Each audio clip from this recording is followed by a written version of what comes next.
Ladies, ladies and gentlemen, welcome back to Sunday at the Bar, episode 2. This is the second week we've had this weekly Academy show going on, and just wanted to give a shout out to our mentors and special guests that are here. Guys, you want to introduce yourselves? Sure. I'm Tom. I'm one of the Academy mentors. You'll probably find me in game in the pro lobby or just randomly on the Discord. I hang around there a lot. I'm Volshok, also a mentor, primarily play AV8s and do a lot of teching. I am Blodir, and well, I don't know how I ended up here. I'm a guest, I guess.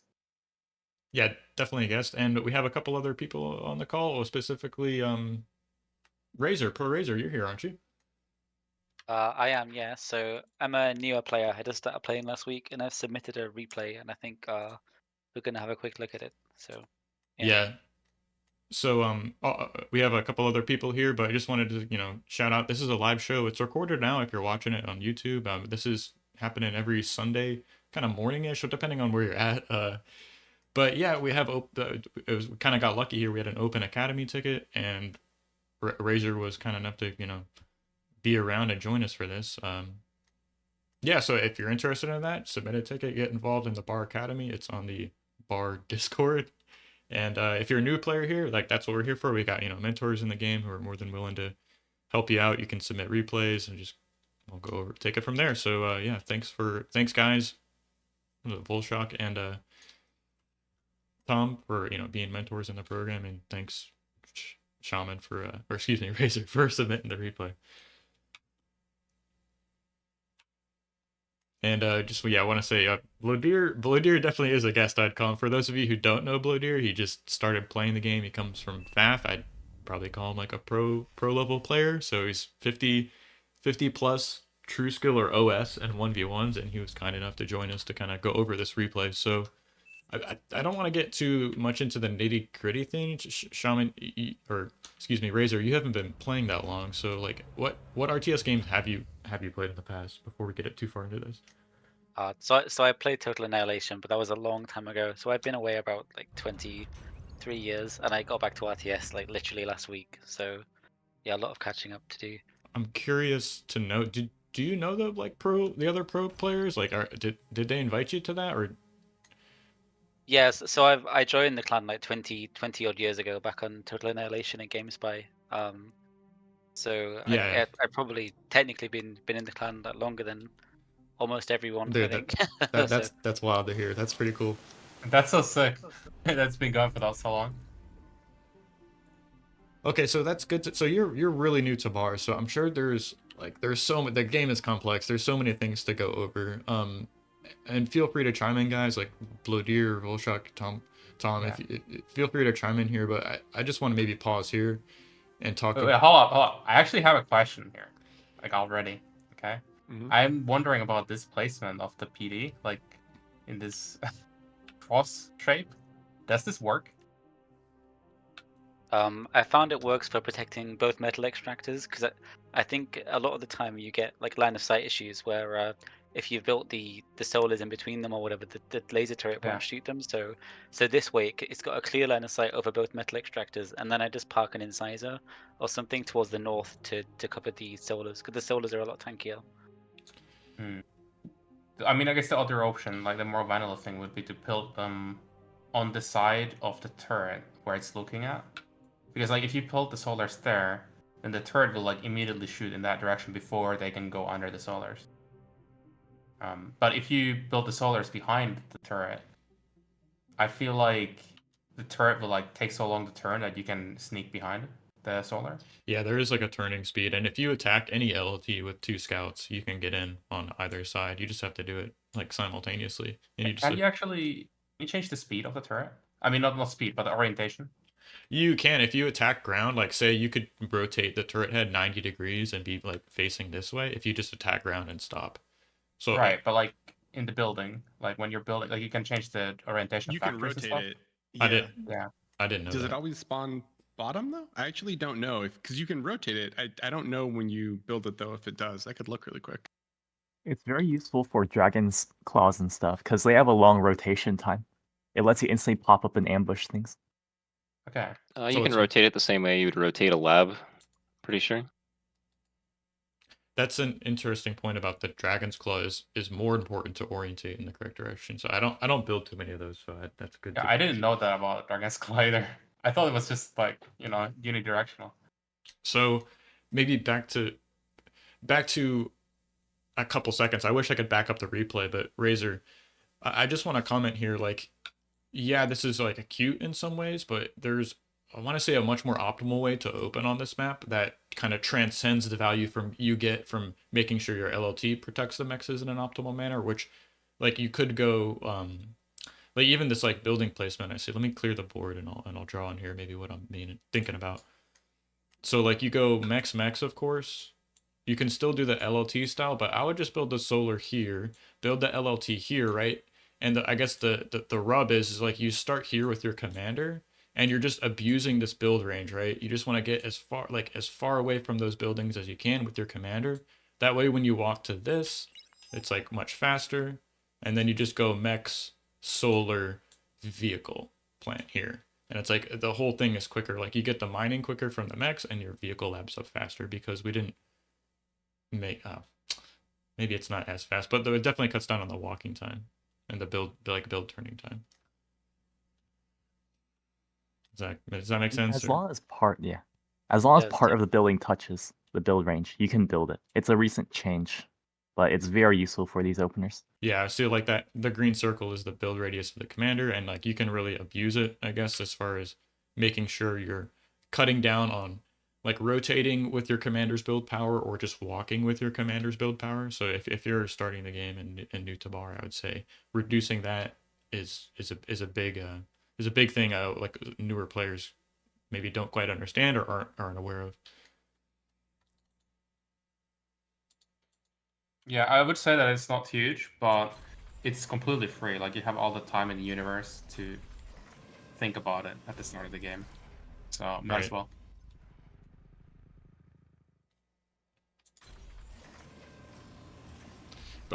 Blodir, what do you think about opening like scout first, construction vehicle first? Does that make a difference, do you think, or is that something you've started doing in your own vehicle opens?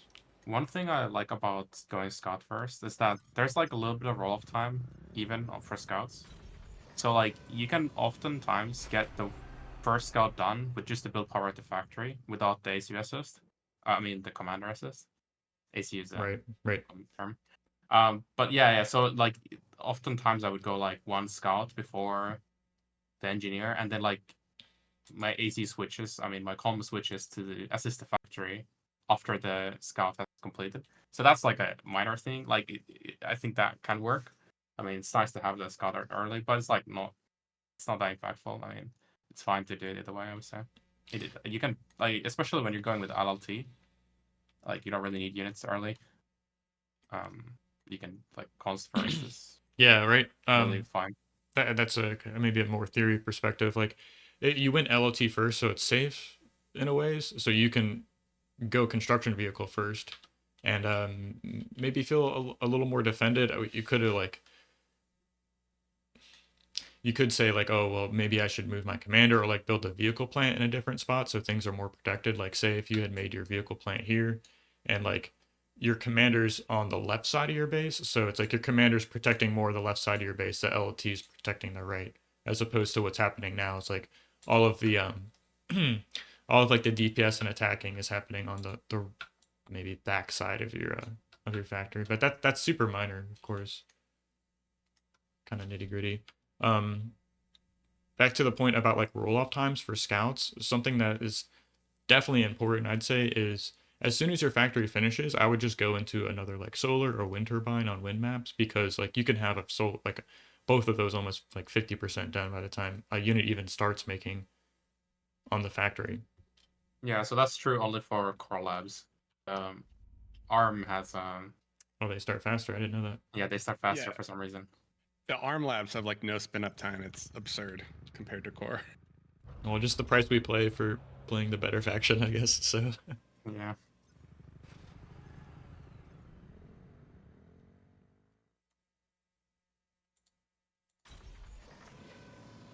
I would say generally I would prefer myself to have the Comet in base for a longer time, just because it has like a crazy amount of build power, right? It has 300, I think. Yeah. Con has 80. So it's like more efficient early on to expand with a con instead of wasting all the build power of the con on expanding, right? Like you're walking all this time and not using the build power.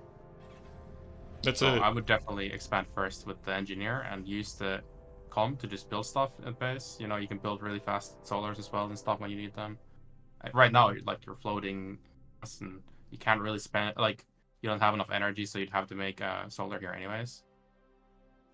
You kind of need the build power. Like I guess you can build it out on the map with your com, so it's not the worst. But I do see a lot of players will be adding the solars with the commander here. So like this LLT finishes, and then like you go like solar, and then like keep expanding with the commander that way. But I would like to echo Blodir here and say, like, you have to be really cognizant of how you're moving this much build power this early on in the game when we still have metal to spend. So, and like I think what he was touching on is some players prefer to expand with comms, construction vehicles more, like playing bots or vehicles over expanding with the commander. Which, like, I lean towards more like keeping the commander in base, especially playing bots. I think it's more important to just spit that build power into making runs, right?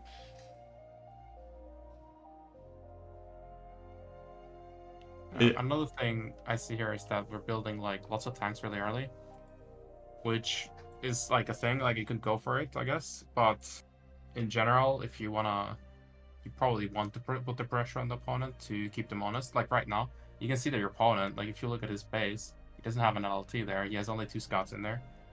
Like, I mean, why not have 6 scouts start and kill the 2 mexes, right? Or even 3. Like you could end the game right now if you had made a lot of scouts at the start. So I don't know. It's like you can argue that like, okay, well, if the opponent doesn't play greedy, then the scouts are like wasted. But I think there are generally you can make good use of them if you play it really well, regardless. So I would prefer to make more scouts here instead of tanks. That's why first scout is a good idea to check what the base layout of the enemy is. It's a great You point. can use the scouts to deflect enemy scouts as well. And Yeah, I yeah, mean, yeah. worst case, you get info, right? You can see where they're expanding, so you know later. Even if you can't probe it because there's LLTs, at least you know there are LLTs and you know where his cons are headed. I don't mind like the one tank necessarily, but like if you go 2 cons, 1 tank, and then to like 11 scouts, like I feel like that's even maybe even quicker. Like scout con 11 scouts. Like you could that's a totally viable open, I think, for this size map. Well, yeah, I would think about something like going con first or scout con and then making like 5, 6 scouts. Because that's probably enough to keep the enemy honest. Of course, it's possible that both players just spam scouts infinitely, but Right, but then in general, you're already in yeah. the scout. You've already been spamming scouts, so it's like you're not necessarily behind in that regard. Also, you can see like, okay, we already have 2 cons, construction engineer boys, what are there? And like we wouldn't need this. We would only need 1 if we were at home with our com. So Fair we're already point. like at a unit disadvantage to that. Actually, the enemy is already doing it too, so you're actually not at that disadvantage. But like against someone else, you would be. That's So you couldn't punish them even if you wanted to. Like enemies going greedy, right? They didn't make an LLT, and you couldn't even punish it if you wanted to because you expanded really early with your ACU and you have with your com and you have less units because of that. So you're saying on a map this large, or maybe maps in general, keeping the ACU in base, going like 1 con into 5, 6 scouts is a better, more, but just a better open in general as far as like the harassing. Yeah. Yeah. I mean, it depends, of course, like how many starting maxes you have and stuff like that. Because the more maxes you start with, the more build power you need in the beginning. Like if you're starting with just 2 maxes and they're like really low value maxes as well and stuff, then yeah, you can probably expand earlier with the ACU because you don't need it to spend your mass. This is great stuff. I've seen a couple more people have been showing up as the episode gets underway. We just want to say welcome, guys, and this is episode 2. Actually, we were kind enough to have 2 mentors here and Blodir, so we're just going over this Open Academy ticket from Pro Razor here, who's also in the Discord chat as well. So just want to say thanks everyone to showing up, and yeah, this is great stuff so far.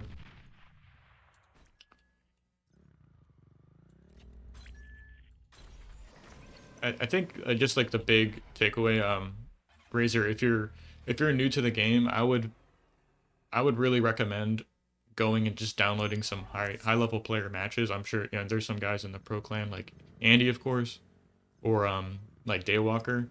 Just like download some of their games and really study the opens and like see how many cons they're making, like where they're expanding to, when they move out of the base with the commander, right? It's like as a new player, like there's so many resources out there to watch just really strong players play. And you can download anyone's games. So I'm not sure if you're aware of that, Day or Razor. Yeah, I have been watching replays. One thing I found is I think players play very differently depending on who they're against. Like if they know that they're stronger than their opponent, then they'll play really greedy, you know. And so it's difficult sometimes to gauge like what's gonna work for you depending on your opponent, if you know what I mean. That's a interesting point. I can maybe comment on that if you like. Do you guys have any thoughts on that? Well, I'll say that in my games, I generally don't do that kind of metagaming at all, which is, I guess people would consider that weakness as well. But I just want to play solid, so at least in my replays, there's not any of that. Like playing too greedy, you'd say, or just No, just like my play generally doesn't depend on the opponent. I see. To your point about not, it's I guess the kind of the comment was like he doesn't know if he's watching like a high level game between players who are just metagaming each other, and how does this apply at my skill level. I don't mind like playing too greedy at at your skill level, right? It's like if you're playing greedy and you lose 10% of your matches, 20% of your matches, I think that's great. If you're losing more than 50% of your matches because you're playing too greedy, then you can just get into the lab and watch your replay and like figure out, look at how many more units do I need at what point in the game to like get through this point. So like playing greedy, like watching a pro level replay and being like, well, this is insanely greedy, or how do I stay alive in my own games? I mean, just try it and see what happens, because like at what is this 24-37, Shaman's pretty good, but maybe in like the 20 to 30 skill level range, I would say yeah, you're doing yourself a service playing greedy.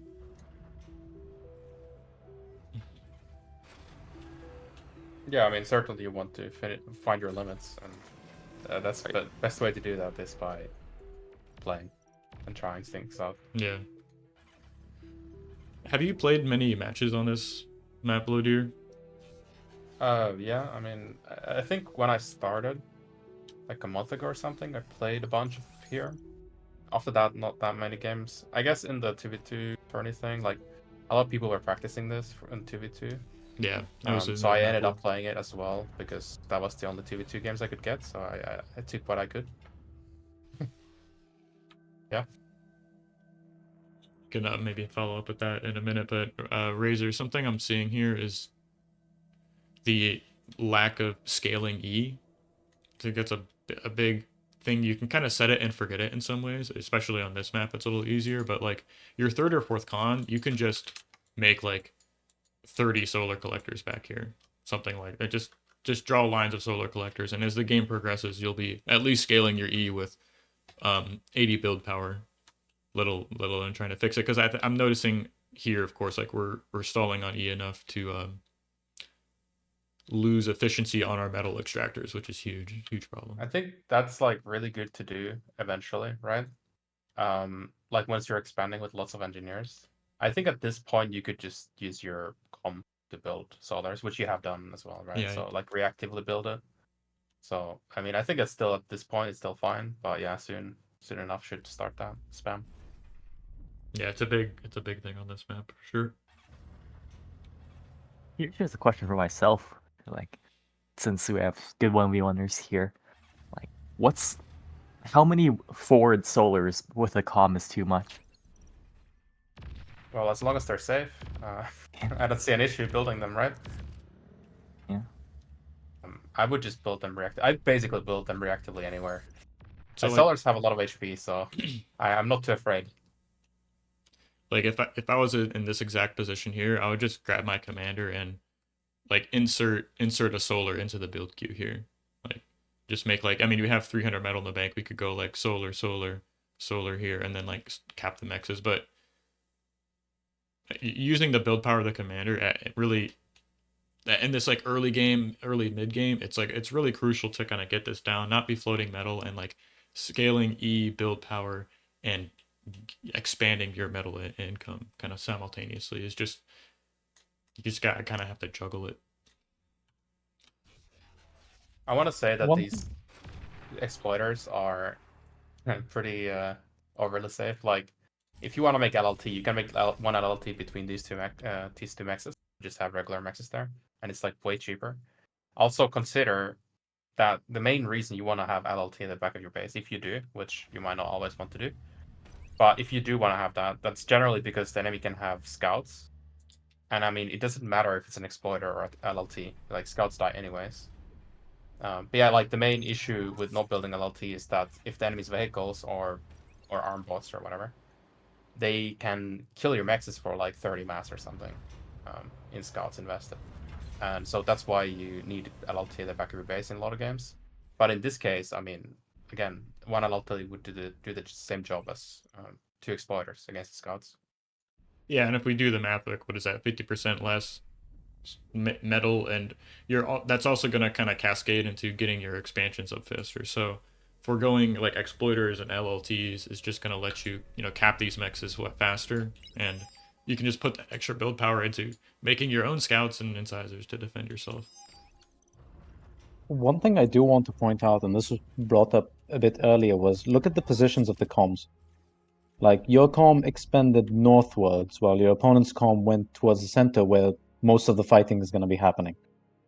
Do remember that the comm is basically the strongest combat unit in the game before like tier 2, and you want it to be where there's going to be fighting. That's something I struggle with on this map in particular. I think it's maybe more important than other maps is where your comm is at in this early game and how you're expanding. Of course, you can repair your units with the commander. Also, which is Your totally commander free. also has D-gun. Like, the way I see it right now, there's nothing stopping your opponent's commander from just walking into your base. Except, like, I guess a handful of light tanks. Yeah, but like if they gathered up all their units and went to the middle, like maybe that's true. I think that's a fair point. I mean, centralizing your ACU in general is very good. Or he's just kind of a little idle right now. I don't want to beat up a new player too bad, but we're just kind of commenting on the themes you want to be practicing in 1v1s or aware of. Like ACU position, not least of which ACU position is huge in 1v1s compared to other matchups. Or also, like I think this PD LLT line that you're building is like super far back. It's like if you want to build a line of LLTs, then build it like on the enemy side of the map, or like at least in the bisector between the players or something like that. You don't really want to build it behind your own base. I mean, how's it right now? Right now, I mean, it's really definitely not in the middle. And I just want to comment on that run by the. Yeah. What's the thoughts on this? Is it worth sacking your incisors to run them? Absolutely. I think this was a really good run by. If anything, at this point, I would take those units and then swing north and try and take out more mechs.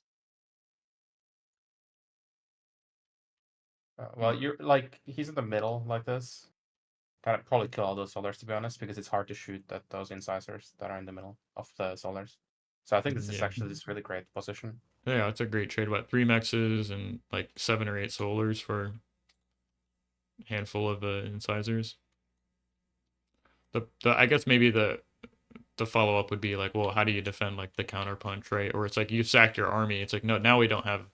Well, we do have a couple tanks over here.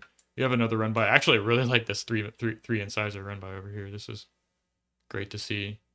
Well, you have to consider that I think Razor had less units to begin with, so that would be the issue would probably be earlier here. No, but yeah, of course you need to send the reinforcing units. If you go for an attack, you need to send the reinforcing units to defend the enemy counterattack. This is actually where the exploiters do really well, because they actually do have a decent chunk of HP to go with them. Yeah, exploiters are pretty strong, and that's a lot of metal though, right? But they're like 250 metal a piece, right? They are 240. expensive, but they will basically kill that push that's coming. Like, I don't Yeah, I think mean- those instances will be able to deal with that many exploiters. Well, they won't kill all of them. I think they. Well, actually, they might actually. Well, they kill most of them, right? But anyways, like you could have 10 more tanks or whatever if just those exploiters were skipped, right? So it's kind of a moot point. I think I want to just comment a couple more things, and maybe we can move on to the next replay. But in general, in our 1v1 games, I would have like a style or like approach expanding on the map. Like think about this, like just get 3 expanding cons, right? Because like we have so many mexes yet to cap. It's 8 minutes into the game, right? You just think about, okay, how do I get to this bisector, and how do I cap all of the mexes as quickly as possible, right? And thinking about that or actively working towards doing that in your own games is going to serve you pretty well, right? Like that's going to help you figure out what to do with your commander, right? Well, I just like move to the bisector and then just like maybe pick a wall of turrets this way, right? Suddenly everything behind it you can expand to for free. Then you just have to worry about like moving your army and harassing through this lane here, right? Which is protecting you expanding to all these mexes. Like if you're attacking on the left side of this line, kind of free to expand on the right side of it. Is that, did I kind of touch it? Is that something like kind of feasible, you guys think, or apart from like, Yeah, absolutely. That's like you expand towards the middle, and then you can make PDs there if you want, but yeah, and you that's don't really want to make them too far back, at least not too many. I think though, I will say that I think there's an even bigger issue here in terms of base management. Like we don't have enough energy and we don't have enough build power right now. We need like, because we have like 30 mass income right now, and we need like 1 con turret per 10 mass income or something like that. I mean, approximately. And we only have 1 con turret right now, so we're gonna struggle to spend our mass even if we had energy, and we don't have energy. So we're in deep trouble. but it's like an opportunity, right? Like we can look back and like rewind this replay if you want to do that yourself. Go back to like 3 minutes and be like, well, like I know at 8 minutes I'm floating 1,000 metal and have 36 metal income, right? It's like, how can I adjust my play? I think one thing would be like just adding a con into your construction queue. Go like 1 con, 5 incisors, 1 rascal on repeat, right? And this whole time, like it's just like a really subtle way to or hands-free way to expand your build power. And then we touched on earlier, just like grabbing a con and scaling your E in the back of your base that way. So like that takes care of two of the issues we had is like, well, we're not spending our metal and we don't have E to spend our metal, and we need to fix that by making more build power and more E, right? So it's just like a super common theme though. Like I mean, I do this. I make the same mistake in my own games, right? It's like you get to this point where you're floating metal, and there's just a lot of problems, right? Also, keep in mind, cons give you energy. Vehicle cons give you 10. So when they're in your queue, if you're building like every 4 or something, it actually does add up, especially when like you're worried about e-stalling. It's a great point, especially on like wind maps. Something I learned, I think the last like 2 weeks ago, you had pointed this out. I had no idea that cons gave you energy income. It's wild. Wait, they do? Yeah, bot cons are Yeah. 7 or 8, and cons are 10. I think also like combat engineers give some. Yeah, they do. It's a lot. And butlers as well, I think. I would assume so. I'm not sure. I'd have to look. Anyways, like plus 10 for a con in the early game, like what is that? Well, then now it's a 9 lack. It's like 255. But like when you're at like 100 wind income and you make a con, it's like 10%, right? So definitely a great way to scale your E in some kind of a softer way, perhaps. Speaking of constructors, I find it weird how the naval combat engineer is literally the most efficient source of build power in the game. It's more efficient than con turrets. Yeah, Voyagers, it is. Like the first time you build them, you're like, wait, what? These things are amazing. Oh wait, And I think they produce E as well. Yeah, you can thank Zacharias for the current naval balance. Wait, so you don't want to build con turrets if you're playing Navy at all? That's what you're saying. I mean, these are tier 2, so... Oh, You okay, want okay, to okay. build on the tier 1, more like. So are the tier 1 naval constructors efficient then? I think they're just about as efficient as other constructors at tier 1. Okay, guys. 125 build power for 200 metal. So not. And he's Okay, not talking I about the constructor. He's talking about the Voyager, which is like the engineer, not the constructor. Oh, okay. I see. The naval engineer that you can recruit from the tier 2 lab. All right.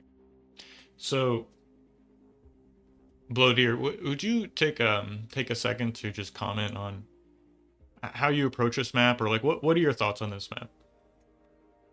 Well, I mean, it's a grunt map, but most maps are grunt maps, so there's that. I mean, I think I would just assume that no enemies going grunts as well. But, well, I like to play safe, so I just build one grunt per expansion or something like that. You know, just in case anything sticks. And well, yeah, you just expand everywhere. You can go vehicles in the middle here. It's not too bad. Like you need to make them on the high ground. But oftentimes I found like playing against slow, you can sort of rush tier 2 because you have so many maxes anyways. So it's not even necessary. But yeah, you just abuse the OB stuff, grunts, shurikens. Also, the second area is also good. Those are two options. Generally, I would say I prefer second vehicles simply because you can spend all the mass more easily here because there's just like a lot of it. That's yeah, really there's a few good radar spots in the high grounds, which could be covered, like this one. Yeah, these ones, and then like south of here, on the hill south here. Yeah, a little more down from there, you can actually see like most everything. On the mountain, yeah, somewhere there. You can see like even to the bottom there, which I found out today from watching replay. So it's very nice. Yeah, radar positioning is really critical in 1v1s. Well, it isn't just in general, but specifically on a map like this, it may be a little more technical, like the radar positionings. But like once you learn to like you'll have an eye for it, and then you don't be in your future games, you'll kind of have an intuition to where to place where a good radar place is. I like this first ground because it's like check on the opponent, just in case. Like because if the enemy went for grunts, you want to be greedier, and if they went for ticks, so being able to actually spot that is super nice with the first grunt. I'm still not sure if it's worth because it takes like such a long time to get across the map, but it's a nice idea, I would say. Well, it is safe. Like if you 3 max open versus like someone who opens like 2 max ticks or 1 max ticks, like the grunt first is gonna help, definitely help with that a lot. I would. By the way, I would go 3 max open here. I think you're gonna stall mass if you, unless the wind is really good. I think he did. I didn't quite catch that, but yeah, like what Blodir is saying is like maybe like 1, 2, 3, something like that, and then you kind of come like turn back around with your commander and make your factory here. So decent SimCity I see. If I can only comment on this is maybe like moving this solar up here, right? Because you want to like tuck your wind turbines or like use your commander's build power to add on wind turbines, and like the less you're moving around and walking, I think I kind of see that becoming an issue here in the next little bit, but or like just the solar collector in general, like you can find nice defensive positions to put these to protect your wind turbines and optimize your commander's build power or build range.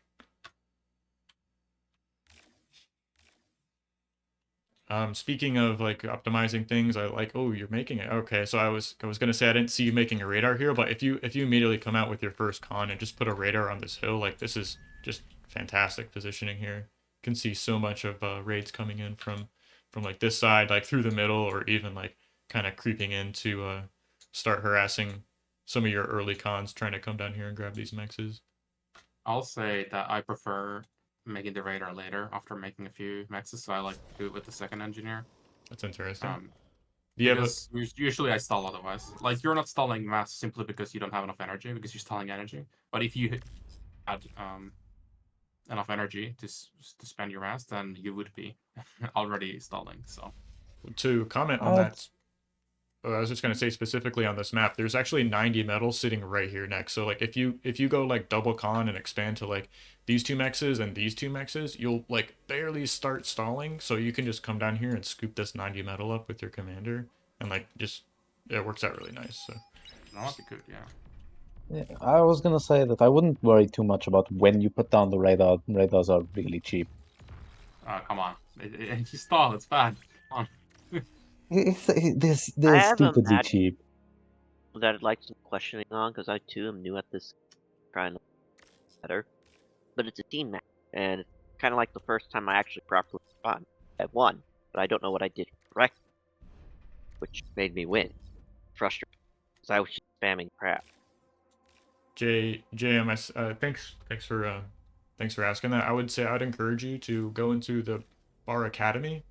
If I'm assuming, yeah, you're on the Bar Discord, so go over to the Bar Academy and you can kind of just say the exact same thing. You can submit your own replays and like ping mentors, and we'll open a thread for you. And then there's like a good dozen mentors that can jump in there and work with you on that. So yeah, I just like for the purposes of this show, actually, we were just going to be covering like 1v1 stuff. We have a pretty strong 1v1 player here. That's why we're kind of going and doing this style, I suppose.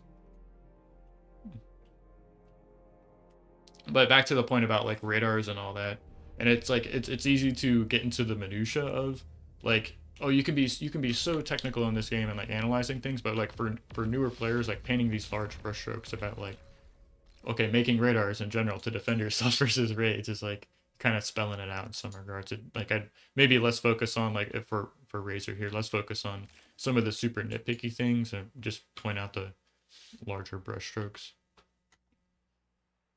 Another thing that I'll say that if it's a grunt versus grunt mirror, you don't need to make PD in your base like this one, LLT in your base. Like that one, I think is extraneous, like or redundant. It's if the enemy shouldn't be getting there anyways. Your radar sees everything. You have your own grunts. So would you say like maybe after you cap that max, walking over here, adding another radar would be a little more optimal? Yeah, I think in a grunt mirror, you basically skip most LLTs and just build radars. Radars you still need, of course, to see the enemy grunts and react. It's of course if the enemy gets behind your grunt line, then you are in trouble. So you don't want that to happen. You want to build radars. To your point about like things slipping by, I was watching I guess like a Ragnar replay, and he was leaving single grunts just kind of spread out in between his mexes as like a safety measure. Like he's not making LLTs, right? But he leaves a couple of grunts in his back line. I thought that was pretty cool to see. I'm not sure if that's like kind of a waste. Against against cost wise, cost wise, an LLT is about 2 grunts. Yeah, but like against scouts, that is what you should do. But against grunts, you don't even need to do that really. Like your units are at the same speed as the enemy, and you have radars, so you see them. That's a good point. Far in advance. So grunt mirror, you're just making grunts. Yeah, it's grunts and radars. Yeah. Eventually, you build PDs. Like this location isn't too bad. I like this specifically because like now suddenly all these mexes behind it are pretty well protected. Like it's a little bit of insurance, and even like this is great to see here. I think you touched on this earlier, but I know I've seen you do this in your own games. Like you're expanding ahead of where you anticipate expanding to, right? So you're just getting to that bisector more quickly, and then putting up like radar and LLT, and now suddenly everything behind that you can expand to for free. It's really cool to see. Yeah, I think this is pretty good play from Autopilot. Maybe we can just pause here and kind of contrast and see like, actually Razor, you're doing pretty good here. I like it. You got decent build power. You've got a little bit of metal in the bank, but I see we're doing things a little different here. I really like the extra con turret, scaling E with a single con here. We have a construction gang down here, and you're kind of doing the same thing. Like we came in here and expanded with the cons, but we're even more forward with an earlier con. So pretty cool to see that. But back what I was saying is like maybe we can kind of compare our statistics here. Really even metal produced. I like how Autopilot has a con over here, a con over here, I think his cons are a little more spread out. So this early in the game, I like this. Well, it's like 7 minutes into the game, but definitely strong play here. I think he also has like a couple more cons. Just getting up his first construction turret. Does he have more E? No, it's pretty even game. This is nice. This is a nice play, Razor, honestly, from 25.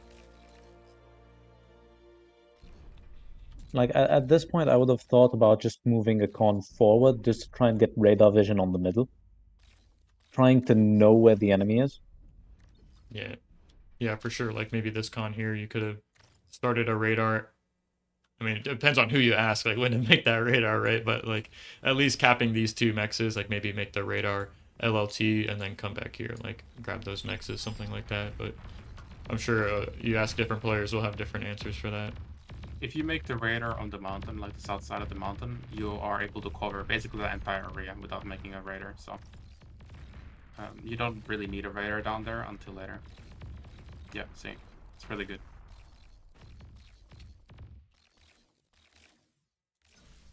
I think probably the biggest issue here is we're not expanding to the north side. I think there has been a lot of energy issues, and that's why we have less units. The enemy has more expansion as well. That's probably mostly down to the energy issues for this game, I would say. Yeah, same. I mean, the LLTs also that were made in base slowed down expansion quite a lot, but probably the energy issue is the biggest thing. If we look at Autopilot's base, it seems like a lot of LLTs were clustered around the commander. Not LLTs, wind turbines. So they use that commander build power to get them out. Really strong. Yeah, you can just kind of tell maybe what he was doing. Like commander was standing at the center of that circle, just adding on wind turbines. I'm honestly surprised that the commander didn't get stuck in there. Yeah, I've seen that out of a couple players. I mean, you can just walk build through in the a middle of the bot circle, lab. and then you fill in where you were standing after you walk out, no? You can block yourself in. Yeah, but I mean, just to avoid it, you just... Anyway. Yeah. The core bot lab acts like a gate. You can walk straight through the middle of it. That is true. So I don't want to like get like too far into this. Like for sure, there's mistakes that you've made so far into this game, 8 minutes, and I really like to like say as a mentor personally, I really like to get players to focus on and address the mistakes they make earlier on in the matchup, than to kind of think about and talk about things that happen like beyond this point here. It's like, yeah, we could like, go on and on about more mistakes and like T2 and like what to do in split map, but back to the same themes, right? It's like scaling your E, build power, spending your metal, and like those 3 things, like you have to be able to do that efficiently and simultaneously. Ball making grunts and radars and defending yourself from raids and all the other things that make 1v1 so fun to play, you know, the challenging aspect of the game. By the way, holding grunts back close to your production like this, I think is a mistake in general, just because your production is there. So that place is already pretty well defended by you just producing units out of there. So they could be somewhere else. Like right now, he's able to do this run by because you had placed all your grunts in the most safe location in your base. It's a great point. And maybe back to placing a radar here, right? Having your army more forward, like you'd be able to react to these raids. Yeah, I mean, maybe not further forward unless you're trying to be aggressive, but just like not in front of your factory, because in front of your factory is the most safe location. Yeah, literally. Like your production is like spitting units out right there, plus our commanders there as well. So like you can defend yourself like with the factory's production. I think the thugs there are a bit too early. Honestly, this map is big enough and there's enough flanking routes that just spamming grunts for a bit longer is fine. Yeah, I don't think you should ever build grunts. I mean, thugs in this map. Just build grunts and then build vehicles after, something like that. That's a great point. I think I made the same mistake on this map recently. So thanks for saying that. It's just more efficient to move into vehicles. The con turrets in the base are also perfectly placed for that. they can reach a vehicle lab on top of the cliff. Yeah, I'm not sure. Was that intentional? Knock you down to a couple of games of Fortnite. Okay, It thanks. was intentional. Yes, I put the vehicle lab up there in a moment, I think. Okay. Are you guys still going out to hike? Okay, sorry about that. Nice job. I went to mute him. I was like, what? I have a question. Yeah, go ahead. It's related to grunt spam. Is there a way to play around grunt spam in, like, if you were to go into a vehicle? A vehicle. On this map, it might be a little tougher just by the nature of the terrain and like having to. I think expanding on this map is a little technical, right? So there's all these like plateaus and high grounds. So until you've gone split map, I'd say staying on this grunt tech and like making sure you're able to expand to like this plateau here, the bottom plateau, right? Like until you've secured those, I'd say you should probably stay on grunt tech.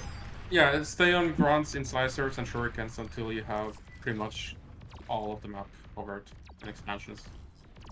If the map were a bit more choky, like for example bar R, I have seen instances where, for example, double LLTs work to hold off choke points from grunt or pawn spam, because those are incredibly efficient sources of DPS. So I have another question. Do you think in like situational choke points, building a advanced dragon claw for grunt spams, out of vision behind the mountains? I don't know what location that would be. Yeah, I'm not sure exactly what location, but but yeah, in general, Dragon Claws and Dragon Moss are pretty busted, especially Dragon Claw is super busted, so if you have an opportunity to build that instead of building an LLT, I think in most cases it's probably better, at least later on. Against grunts, LLT is actually really good, so... Yeah, I mean, you wouldn't rush it, you'd get it later. Unless it's like a super choky map, of course. I see here the opponent misplayed quite a bit. He should basically never be engaging those thugs with grunts. Just go around them. Yeah, that's maybe the one place he shouldn't have attacked, but he's kind of in a lead here. He didn't do a good job of necessarily like re-expanding back to this top right, but he's got a lot of mexes and like air out. He's already teched into air. He's got a forward vehicle lab, right?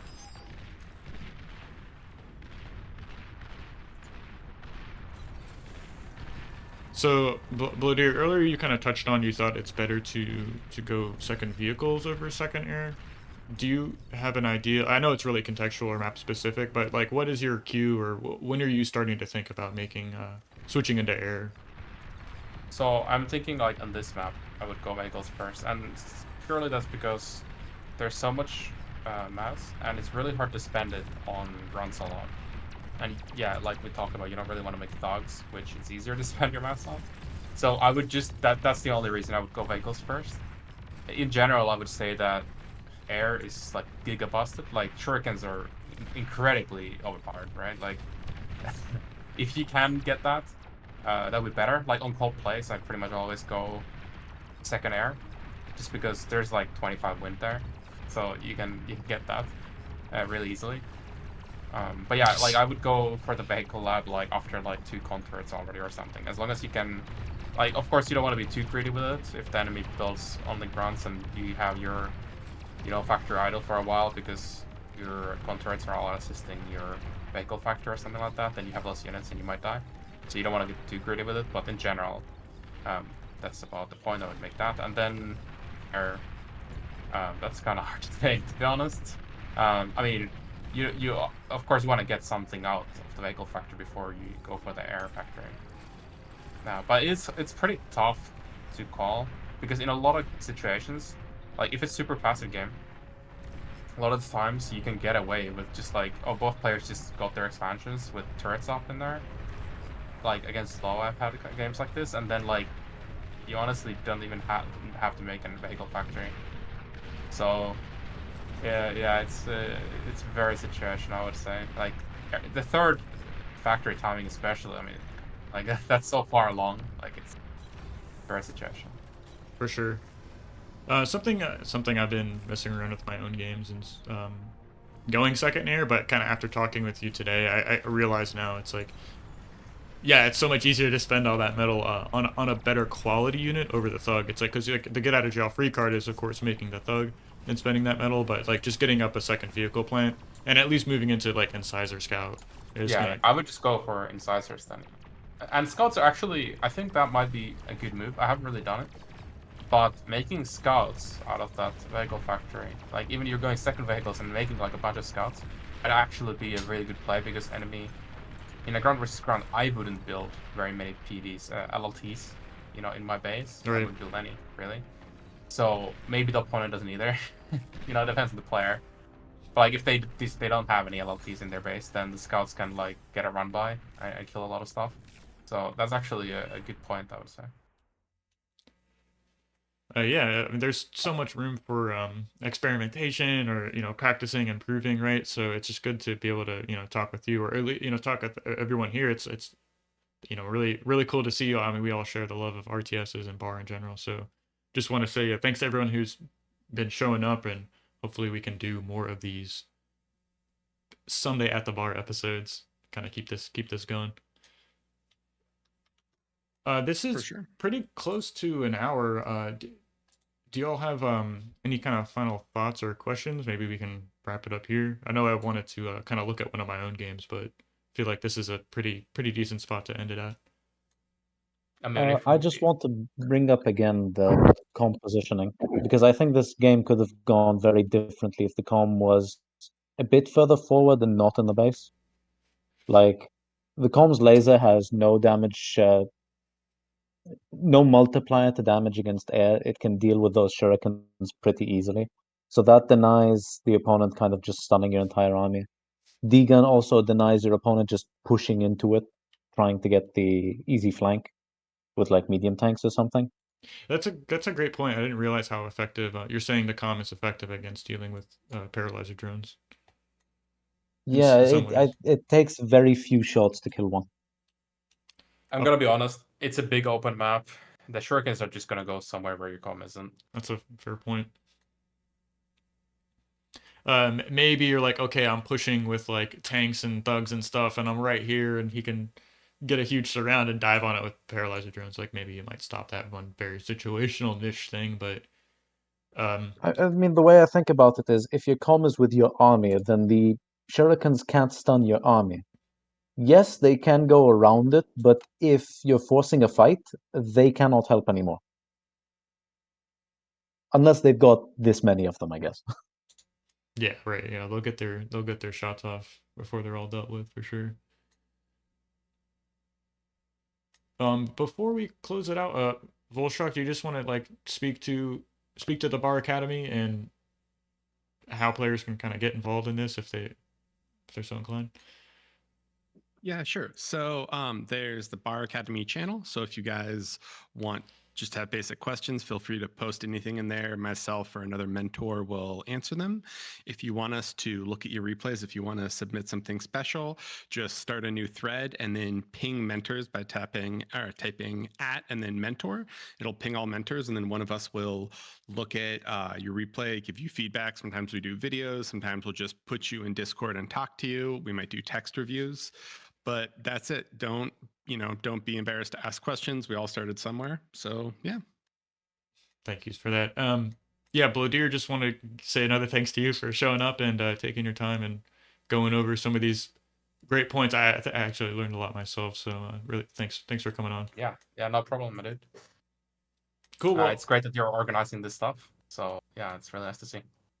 Well, I'm here to help you guys, and really, I just wanted to put out there the content that was missing for me personally when I started picking up bar, learning bar, right? So, just trying to help out new players and want to see the skill level increase in the game. So,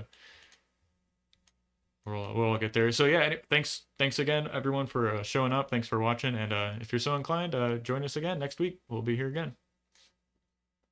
All right. Thanks, BARCast. Yeah, see you. Cheers.